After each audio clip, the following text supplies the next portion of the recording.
I hope this Madani government will walk the talk. Our public service image is not tainted. There were a number of DNA cases. What about the quality? 2 words: transparency and accountability.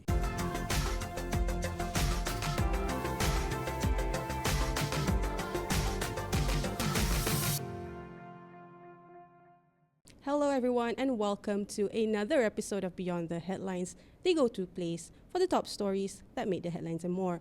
My name is Amalina Kamal, and today I'll be discussing Malaysia's performance and its role at ensuring public and international confidence in our efforts to combat corruption. Now, in recent years, the country has shown both progress and setbacks in its CPI ranking, reflecting the country's fluctuating commitment to improving governance, transparency, and institutional accountability. Now, while reforms such as anti-corruption laws, increased civil society engagement, and institutional restructuring have been introduced, issues like high-profile scandals, procurement practices that still lack transparency, and political interference continue to challenge Malaysia's trajectory. Now, of course, to help us, navigate these pressing issues, I'm joined by Dr. Mohan, Transparency International Malaysia President. Welcome to the show, Doctor. Yeah, thank you for having me. We've got quite a, intense discussion today, starting with the CPI and later going into the latest developments surrounding, civil service. But to start the discussion, I would like to maybe set the stage a little bit. Now, Malaysia has made efforts to improve our CPI ranking, and last year we improved a little bit.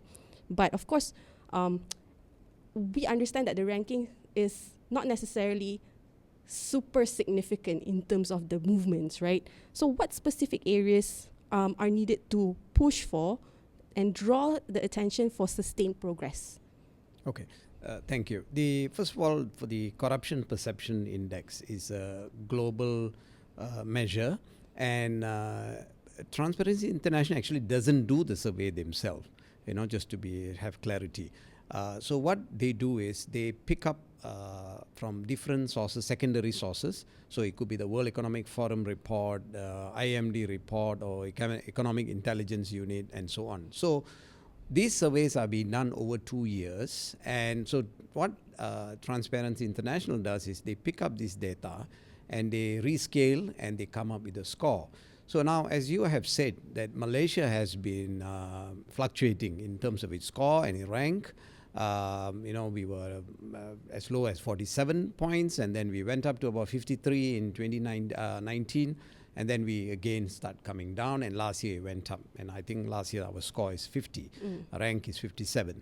Now, for us to actually move forward, because don't forget that the Prime Minister under the Madani government have set a very ambitious target of being in the top 25 in 10 years' time, so that is by 2033, because he said it in 2023. So to achieve that, you need to have a score at about 68 to 70%. Now, that is nearing the score of the USA or countries like Bhutan or maybe the UAE. Now, to do that, what do we need to do? There need to be consistent reforms and so on. Now, I also need to clarify, although it's called the Corruption Perception Index, but if you really look at the measures, what they do inside, it also includes commitment of the government for reforms, taking action against corrupt officials, including politicians, other institutional and law reforms, and things like that. So we have a slew of reforms that we need to do, not just only MACC arresting people and so on. That is just only one dimension of the measure. Now, very important, I need to stress here, and this question comes up very often, is the money laundering. Money laundering is not a measure in the Corruption Perception Index. And many will ask why. And the reason why money laundering is not included is simply because this is a measure of public sector corruption, the Corruption Perception Index. So money laundering triggers mostly involves a lot of private sector. So if they include money laundering into one of these measures, the whole measure of public sector corruption get distorted. So that's the reason why money laundering is measured in some other surveys, not in the CPI. Right. So as I mentioned again earlier, that all the various kind of reforms and commitment of government and all this has to happen. Okay. And so on. How do you see the government's National Anti-Corruption Strategy, the NACS, 2024 to 2028, factoring in towards our efforts to combat corruption entirely? Sure. The National Anti-Corruption Strategy, or the NACS, is a very important strategy. It is a 5-year strategy, but after 5 years, we will see what has happened, how much of these 60 sub-strategies has been achieved, and maybe after the 5 years, there will be another extension of the strategies. But we hope the 60 will be completed. Now, of course, this inside this National Anti-Corruption Strategy document, there are a lot of reforms included inside. For example, the Political Financing Act, asset declaration by public officials, amendment to the Whistleblower Protection Act, Freedom of Information Act, and then education for the secondary schools and so on. Now, some of this has already been established. If you see the report from the MACC Chief Commissioner just about a few weeks ago, in 2024, out of the 60, they have completed 5 strategies. So I would say, despite the fact that, because don't forget, the NACS was launched in May last year. So I would say within 6 to 7 months, for them to complete 5 strategies is good. But having said that, the various agencies and ministries, they have to play their role. They should explain to the public what they have done.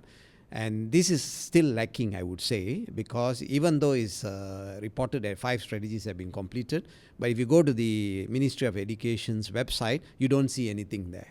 So this is our problem, we do things, but we don't communicate to the general public. Right. How would you, I suppose, address, how the government can ensure that anti-corruption initiatives are able to address both, not just the institutional practices, but grassroots realities, right? Okay. All right. At the grassroots level, even in the NACS, it talks about education, and even at the primary school level and so on. Now, sometimes I must say that, it's quite difficult. You may have a system today where because there was a survey done in 2003, I think by the University Kebangsaan Malaysia, UKM, and when they interviewed graduates, a simple question was asked: if you were given an opportunity to take bribes, will you do it? And 35% said that they will participate in that bribe. So question is, where are they now? They are in our system. That is in 2003. So this is the reason why I'm saying that, education is key, at the younger age. And at the same time, I think the government, the MACC has to continue to actually arrest or take action against people who are corrupt, which they are doing. So all these things have to happen, but I think the key thing is education. Right. Continue to emphasize that getting involved in corruption is not good and things like that at a very young age. Right.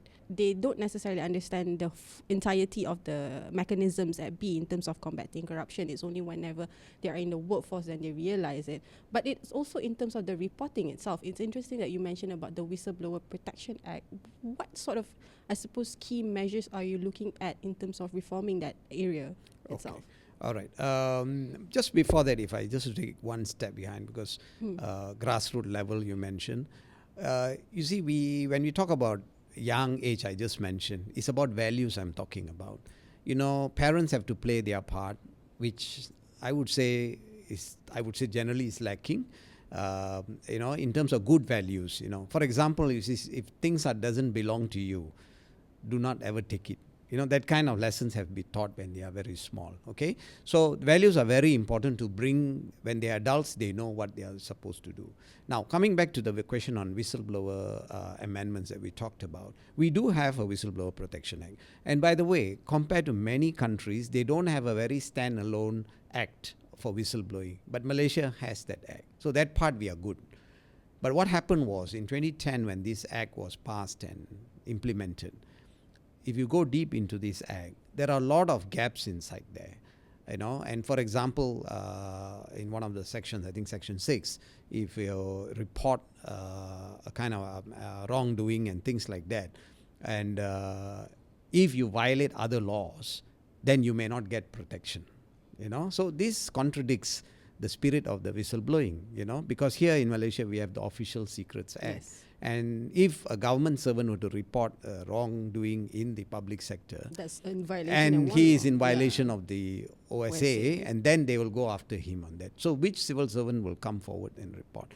So these are the some of the amendments we are talking about in the amendment of the Whistleblower Act. And there are, I think, about 7 items that we require to be amended.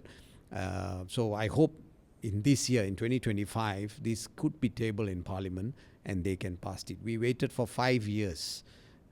In every year CPI, whenever we release, we keep harping on the same thing, and nothing happened the last 5 years. So I hope this Madani government will walk the talk and get it done, And this is, I would say, the amendment of the Whistleblowing Protection Act is the lowest hanging fruit of all the reforms. Yeah, but we're still not seeing We are still not seeing it. Realize it. So yeah. I hope in 2025, you got to do it. If you don't do all these reforms, no point saying why the score is not going up. It is not going to go up. Right. So I hope it will happen this year.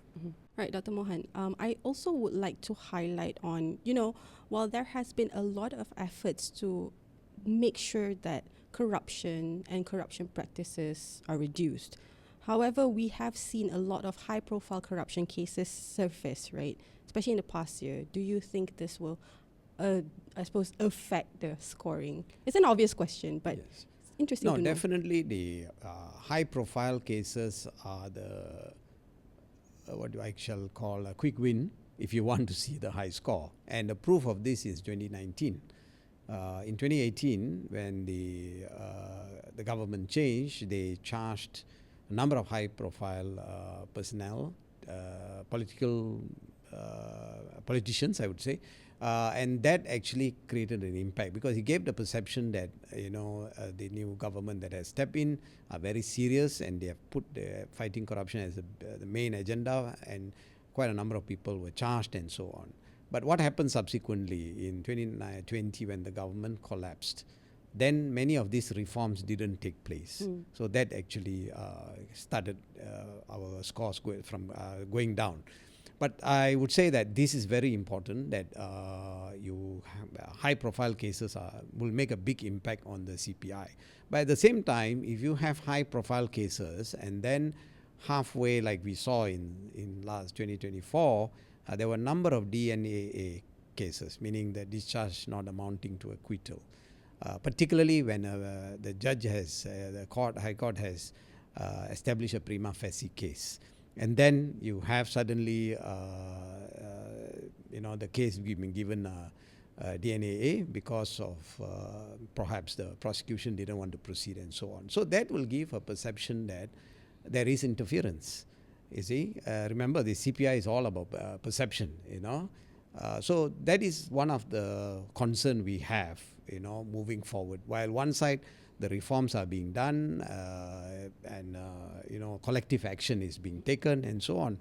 Right at this point of time, after the government formed a task force, last year in October, the government formed a task force whereby and they formed 6 focus groups involving government agencies and ministries and so on. Out of the 6, each focus group led by one agency or one ministry and so on. So the civil servants are coming into place. In the past, this has never happened. We have never seen this in the previous government. But this government has made the initiative. I would say it's very good. But the question is, while these reforms are being taken, efficiency is being built, cutting down the bureaucracy in the public sector and so on, while all these good things are being done, but if you have high-profile cases being dumped before even they go through the entire judicial process, then it can give a very negative perception, and this can pull us down. So that is our danger. Right. So, I mean, again, the bigger question is that how can we ensure that the judiciary, our justice system, or even our public service image is not tainted? Because I will also want to touch a little bit about, the PSA Act, right, that actually ensures the separation between the political powers, the executive and the body. How do you see this also following suit in terms of pushing for corruption? Well, this is what we have been saying, that you see, while the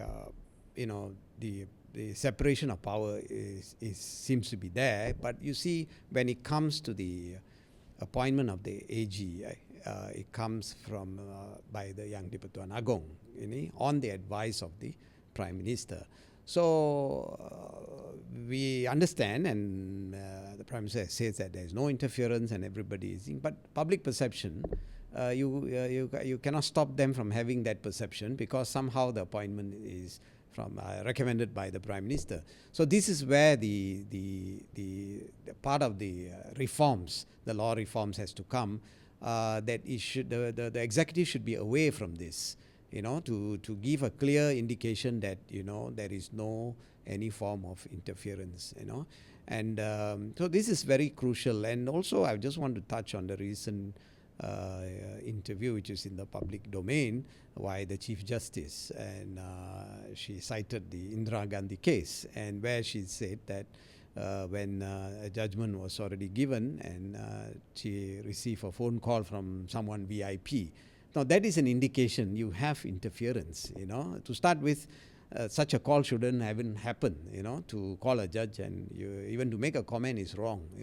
So we shouldn't have this kind of thing. So these are things that can influence the overall CPI, because people must have the impression. Because in most of the surveys, if you go deeply and assess these surveys, judiciary independence is one of the questions being asked to the respondents.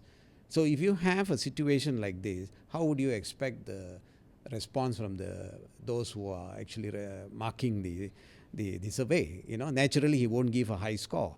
So these are things that we need to be very careful to make sure that the judiciary will always be independent and strong. And I must say here that the current Chief Justice has done a very good job. And in fact, in I think the World Justice Project survey, I think so, Malaysia did well. Our scores went up, I think, in the last couple of years. And I think she was mainly the cause for it. And the confidence has been there. So we hope even after she retires, the successor will continue that legacy, so that to make the judiciary totally independent. Right. In general, how can stakeholders across the divide come together in this push towards combating corruption? First, we talk about even politicians. I'm not talking about the Madani government or the ruling government's coalition party members. I'm also talking about the opposition. Because opposition is also, when you talk about fighting corruption, they are also in the same page. So when it comes to, this is what puzzles me, when it comes to amendment of certain acts or the separation of power between the AG and the PP, or political financing act, we don't have an act until today. Why is it that both parties cannot come together? You see, because this is what the Rakyat wants. We want to see a strong both sides, opposition and this thing, fighting against corruption. And we saw that recent rally by the university students. They are talking about the same thing. Many years ago, when Bersih had his rally, 2, 3, and 4, that is the same agenda. So I think the time has come for both the parts of the political divide that fighting corruption should be the main agenda. And I think in every parliament sitting, instead of quarreling and so on, this should be the one that opposition should demand Madani government. Where is it? I mean, we have given you all the bullets and all the, they are fully aware about the Political Financing Act, amendment of the Whistleblower Protection Act, separation of power, AG and the PP. But I don't see that debate happening in Parliament. So that is one thing. And I think the Rakyat also, on the other hand, we ought to be blamed to some extent as Malaysians. we are good in saying what is MACC doing or what the government is doing and what the government is not doing to fight against corruption. I think the Rakyat also have to play their part. When people demand corruption, you must stand on your ground. If you say you really believe in getting this country back on its feet, then this should be the agenda. Right. Where do you see us stand, at least for the past year? Well, in my view, 2024 could have been a good year. But in all fairness to the government, I think very few people talk about this. The government made the push for the act, the Finance and Fiscal Responsibility Act, whereby the finance minister now is held accountable for whatever investments or decisions he make on behalf of the nation. And also there is a cap on the debt to GDP and so on. So this is a good thing. And unfortunately, this has not been talked about very much. And I think this should be discussed. The second thing, I think the good thing the government has done is the amendment to the Audit Act. And now the Auditor General has the power to even audit GLCs. In the past, they don't have that power. So that is something good they have done. Other than that, it's a pity that in 2024, some of these amendments we talked about, the Whistleblower Protection Act and some of this institutional reform did not take place. So I would say that it could have been a better year. So that is where we are standing. We still haven't got the scores yet. So last year was 50 points. I do not know whether it's going to go higher or going to go lower. I'm not very sure. We will know it on the 11th of February. No all right? predictions, at least on your side. I wouldn't want to project. Or you're hoping for it to increase? Well, of course, we all want it to be increased. I mean, the effort being done by the government and everybody, we would like to see it increase. But as I mentioned that, while some of the amendments like the Financial and Fiscal Responsibility Act has been pushed, amendment to the Audit Act, but on the other side, you had a series of DNAA cases. Remember, I said those high-profile cases are the quick wins that can actually push the score up. But unfortunately, you had a series of DNA cases, and that could be a setback. So we will see how the scores come. Doctor, sorry, I just want to also try and understand this. Your engagements with MACC, how are they like, especially when it comes to the past year? Right. Well, I must say that compared to several years ago, in the past they don't even engage with us. They always look at TI or Transparency International as an enemy, or they are not doing things for the interests of the country and so on. That is wrong. I must clarify here. TI's charter is about engagement advocacy. So in other words, we can work with any government. We used to work with the BN government, the Pakatan Harapan. Of course, during PN was a little bit challenging because of COVID and so on. And even now we are able to engage. But today MACC has changed very much. They engage, and that's why this task force, when it was formed, I'm also a member of the task force, and so we engage. That doesn't mean there is a conflict of interest or anything. When we feel we don't agree with something, we speak up, because that is the whole purpose of this task force. Because if we are going to be yes men, the score is not going to go up. We have to say, if it's a spade, it's a spade. We have to say that. So I would say that the engagement by MACC is much better than the previous years, or last year was a very good year. We hope this will continue. And many of these workshops that they do, we are invited and we give our views and so on. And they look forward every year to see what is the score, and they're very concerned about the CPI. Right. Is it mostly attributed to the Chief Commissioner, or is just in general? Well, I would say that Chief Commissioner is one of them, but also the political masters. You know, if they don't give him the support, because don't forget that at this point of time, under the MACC Act, the appointment of the Chief Commissioner is by the King on the advice of the Prime Minister.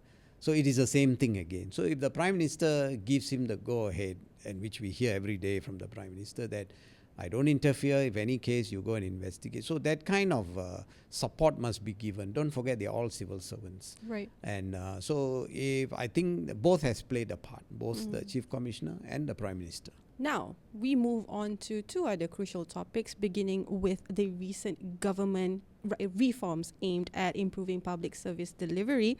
And later we'll be going into the distressing case of alleged abuse within Malaysia's prison system.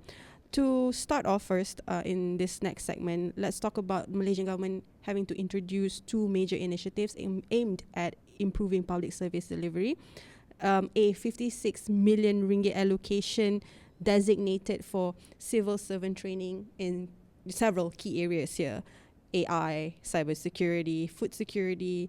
Basically, the focus is on reducing reliance on external parties. Now, Doctor, on the 56 million ringgit allocation, how can the government ensure transparency and accountability for this allocation alone and not having the civil servant training across ministries being abused? Okay. First of all, for the government to allocate this 56 million for training purposes, very specific for training purposes. I'm not sure whether this is off the budget or whatever it is. But anyway, it's a good move that, you got to invest in your people. So you mentioned about AI, food security, and so on. Now, these are new areas. Like, for example, AI is a new area. And a lot of people need to be trained, what is AI and how to use it as a tool to help you to be efficient and so on. So I would say this is, first of all, a very good move. But the point here is you need to have performance measures, performance metrics. Because if not, if it is just like going and attending a training, end of the day, you just fill in your attendance form and in your training record, it says that you have attended. That's not good enough. You need to see the effectiveness of the training. Now that you have learned about AI, come back, you got to practice it. You got to put it into practice. And you're not talking about the facilities. It has to be equipped. Yes, of course. But the facility should be there. I mean, if they don't have the facility, then they can't. If you don't even have a computer to work on, how are you going to do? So that is the thing. Then it comes to the food security. Of course, food security, very specific. May not apply to all the government agencies. It could be the agriculture ministry and those relevant. Now, this is very important. A lot of countries fall into this trap, whereby they focus on industrialization and so on, and very little focus on agriculture. And I think over the years, the last 30, 40 years, probably that has happened to us. And compared to other countries like Thailand and so on, there's a lot of emphasis on agriculture. So food security is very important because end of the day, you got to keep the cost which is manageable and acceptable for the public. And we don't want to get into that trap. And suddenly you're short of rice, suddenly you're short of onions, suddenly you're short of tomatoes. We don't want that. So this kind of training need to be given. So the whole spirit of this 56 million being given is to avoid having consultants and external things. We need to have our own resources. So basically this amount allocated is for capacity building, to strengthen our civil servants so that they have the knowledge, and tomorrow there is no need for consultants, but they can do a full study, research, and they can come up with reports and so on. But as I said, it must be measured. The performance metrics must be very clear and frequent, and it must be done very frequent. Now in this I think just now you mentioned about the evaluation and so on, which we'll talk again later, but basically this is called demerit performance evaluation. And what I understand is it will start at 100 marks or 100 points, and then as you slack, the points will come down. If you buck up and improve, it can go up and so on. And I was told they can do it every month. Unlike the performance appraisals, the traditional way, you do once a year. Here they can do every month, so which is good. But as I said, it has to be, the metrics must be very, very clear. You may have quantitative measure and you also may have qualitative measure. Right. So it must be done fairly. And then even these evaluators of the performance, for this training and so on, they must have training themselves, so that is proper evaluation is Right. done. So, for our audience who want to know more about DEEP, so apparently, the demerit evaluation performance essentially is also aimed to address the delayed and failed projects that's supposed to be taking place, but adding to the cost. Now, Doctor, do you believe this system actually tackles the root causes of inefficiencies? Is it just in terms of the portfolio, like what's supposed to be done, the projects, or other things, behavioral aspects as well? Sure. A very good point you're making. In fact, talking about delayed projects and so on, I think we are very famous in this. All you need to do is to read the Auditor General's report, and you can see. And one of the sad thing is every year this is being repeated. What does that mean? That means that we are not learning anything. So this demerit system hopefully will tie to that. In other words, civil servants, public officials who are supposed to ensure the project is executed on time and within the budget, so that there's no cost overrun and is completed on time, is definitely a good move, and we hope this will be done. But having said that, having this demerit performance evaluation system so that the projects are complete on time, is within the cost, and so on, we also need to make sure, to be fair to the civil servants, the other reforms must take place. For example, if you have an outdated SOP, which is so bureaucratic, by the time you tender and execute the project, it's only around in October. How can the project complete within a year? It's not possible. So that must go in tandem with this demerit system. In other words, we are evaluating the civil servants so that their performance is measured and they are given points on that. But at the same time, structural changes must take place in the civil service, so that whatever you have to allocate resources. If there are no budget or resources or the people, then how are they going to execute? Right. So it has to work in tandem. Right. And on top of that, we're already talking about the dependency reduction here, right? So you're actually stressing on the civil servant to not necessarily do more, but put more attention to their performance. And if you don't have the complementary sort of support, how are they going to succeed, I suppose? Yes. Like, let's just take the immigration department Yes. as a case example. So often the issue is at the counter, but when it comes to the processes, the administrative aspect, we're quite efficient. The operations usually lack. Okay. So, if you take the example of the immigration, as you mentioned, it's a good example. Question is asked is that why is it repeatedly happening? We had, let's say we're talking about corruption cases, or you have foreign nationals walking through the counter without proper documentation and so on, and many were arrested recently. Question is, why does it happen again and again? So even if we do all this training, this could go into the total waste if you don't have changes happening in the SOPs and the process, both at operational level and administrative level. So that is why one of the things that they can do is, apart from all this training, is to have digitalization, meaning that which already, by the way, in immigration is happening, whereby you use the QR code and so on. So the idea here is you minimize the human intervention. Just like recently, I think 1 week ago, MACC arrested a number of customs officials at KLIA for containers being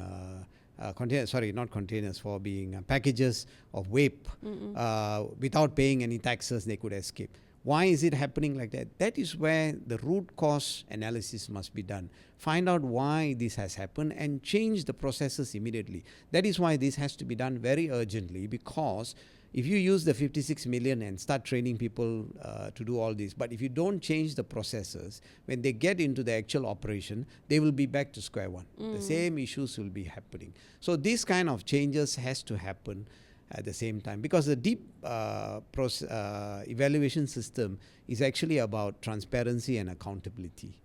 So that is how they're going to measure. Some are saying that then you're actually evaluating the civil service strictly just on performance indicators that are quantitative.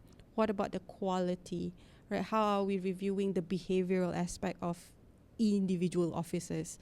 how can we include that in the demerit system? Well, I don't have the details of how the demerit system works. So if I understand correctly, they only spoke about quantitative so far.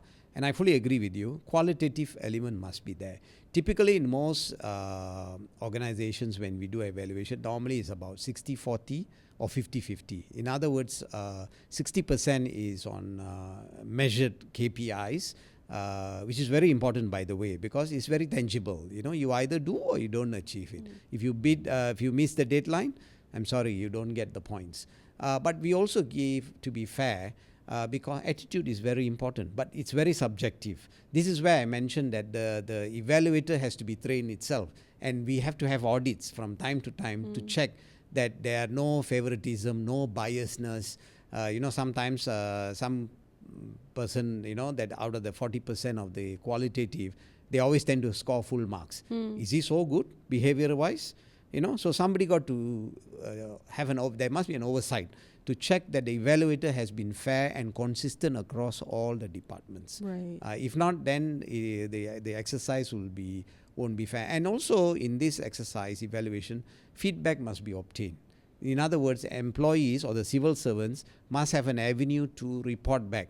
What do you think of this evaluation system? Is there something we can improve the deep from time to time over the years? Yeah, so it's not just top down. Yes, it's not top down. So that diagonal and you get feedback from the stakeholders who are being evaluated to give feedback so that you can fine tune the assessment, and then it will be work. But overall, it's a good move from the government. But we hope that it's not like any other initiatives. We have heard many initiatives in the past.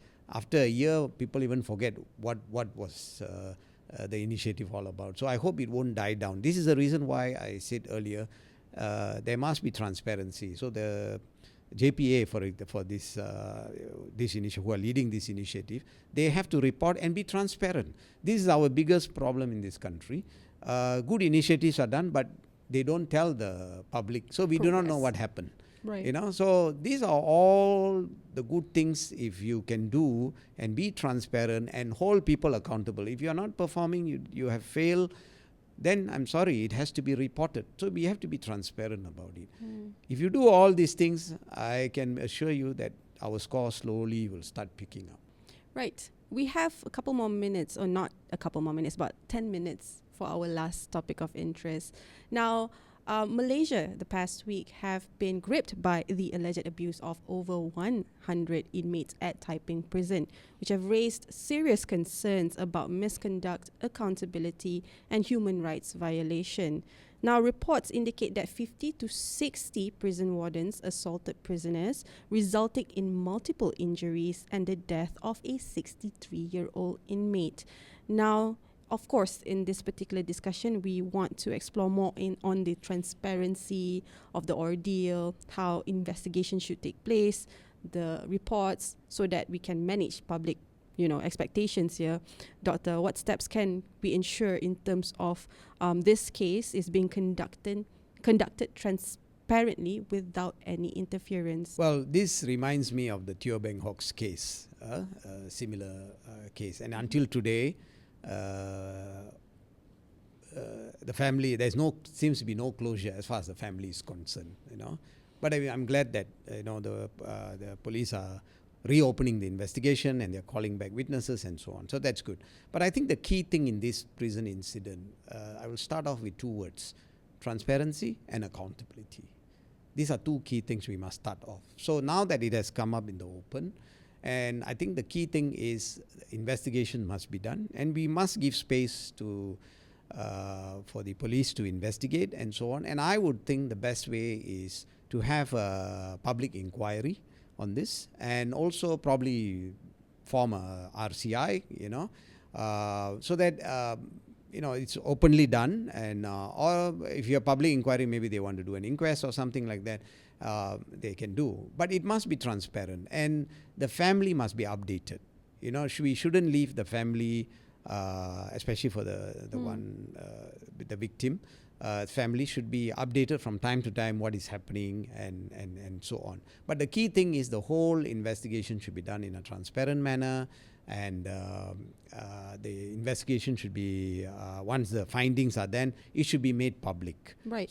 Okay, we're talking about the investigation here, but what about the independent oversight mechanism within the prison environment, right? To ensure that no cases of abuse takes place. We do not know exactly what SOPs they have.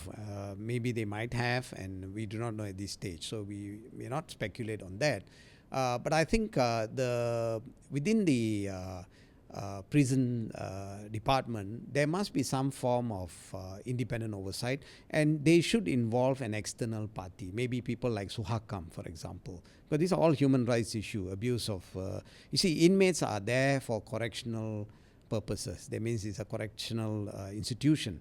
And even the prison wardens, were they trained to handle this thing? It's not about like we see in the movies and so on, riots in the prison, and then you see wardens shooting water at them and beating them up and things like that.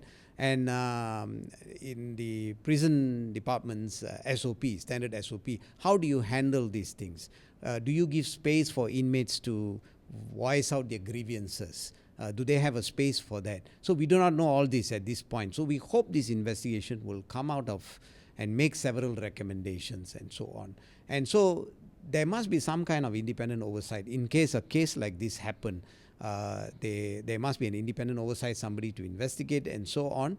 That should be there. But again, having an independent oversight within the own internal people within the Home Ministry, for example, is not good enough. The public is not going to believe. So you need to have external parties, and one of them could be the civil society, or even people like from Suhakam or from other civil society. They could be a member of the independent oversight body to investigate these cases, and then they should be allowed to report transparently. Then you see the public perception will change. As I said from the beginning of this our discussion, one of our biggest problem is we still lack transparency.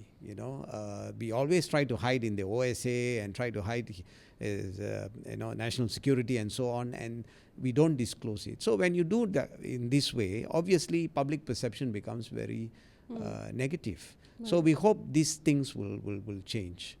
What do you think the ministry should push for, especially when it comes to ensuring accountability for the cases or crimes within their department or jurisdiction to be addressed without having it, swept under the rug and forgotten? Well, I would take the example of this Taiping prison's case.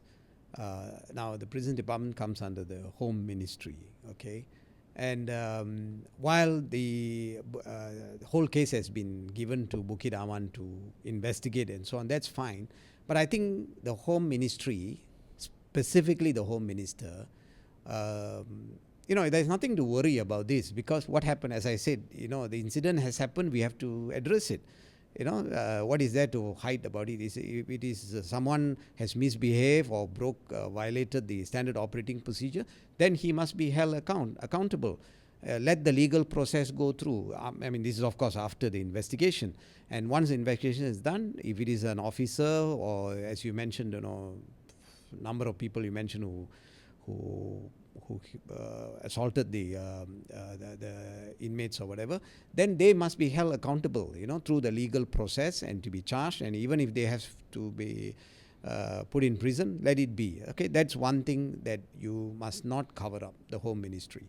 All right. Number two is look at your standard operating procedures again. Look at your systems that you have. If there are gaps, say it openly that we have these gaps, and this committee that we have set up, they are now doing the corrective action, So you're very transparent about it. So number one, just now, accountability. Number two, you're going to be very transparent about it, okay? And then and continue to improve and build this culture. I have a feeling that, not enough has been done for the prison wardens and those who are working there. I think they need to be constantly be trained, to be shown that, it's not about punishing people who come into the prison. They are going through a correctional procedures. Of course, you have difficult inmates. Some could be thugs, some could be murderers, and so on. yes, they have to be treated, but there has to be a corrective process. And I think prison wardens themselves we may have to look at their whole training process. How do they think? How to handle these kind of things. So all this should come up in the findings in the report, and that is why I say the best is to do a Royal Commission of Inquiry or something, and they come up with a report with all the recommendations, so that the Home Minister. But I think the key thing here is the Home Minister has to be transparent. You're not going to be blamed for anything. What happened? If it happened in your department, something has happened, we have to fix the problem. So be transparent, be open about it. You will do well. Right. Thank you so much. Now, at least as we strive to build a more transparent and an accountable system, the question here still remains is how sure are we when it comes to the effectiveness of our current processes? Now, of course, we have to look at the government's broader push for its national development goals. But for this, it's for another episode. I'd like to thank our guests that's here on set, Dr. Mohan. Thank you so much for being on Beyond the Headlines. I hope to see you on another discussion as well. Sure. Thank you very much for having me in your show. And to our audience back at home, if you like this episode, don't forget to like, comment, subscribe. Don't forget to also turn on the notification bell. If you haven't already, you'll not only get Beyond the Headlines update, other news reports related to not just Malaysian news, but also the region will be delivered to you. Follow us on X, Instagram, as well as TikTok and Facebook. My name is Amalina Kamal, and I'll see you next week.